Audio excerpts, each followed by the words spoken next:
Hello, this is Heather Hoffman, and today I have a masked one-layer card to share with you using the floral gem stamp set and the coordinating dies to create the mask so that I can easily add my inking around the outer edges.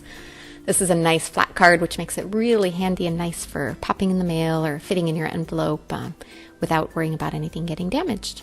So I'm starting off, I'm using my Misty and a card base I've created with Premier Polar White cardstock. And I'm using Midnight Dye ink to stamp that main large floral image from Floral Gem.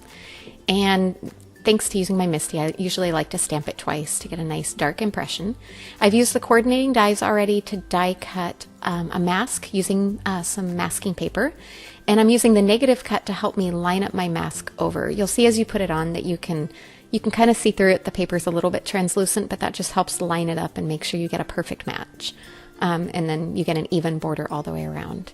Now I'm using 3 different colors of reverse confetti dye ink.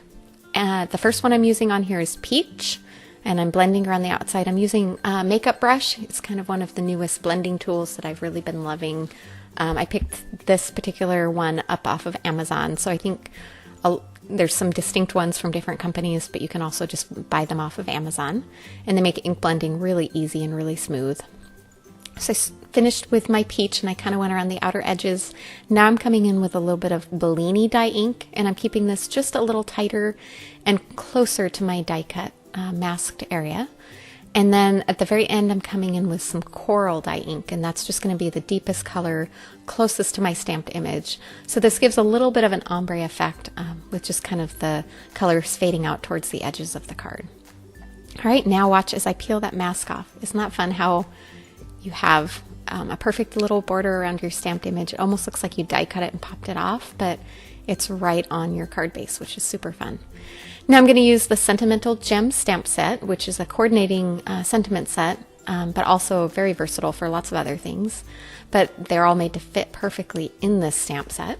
So I'm going to stamp that sentiment in there, and to make it perfectly coordinate, I'm going to go ahead and use that Coral dye ink, the same one I used as my darkest color for my ink blending around the edges.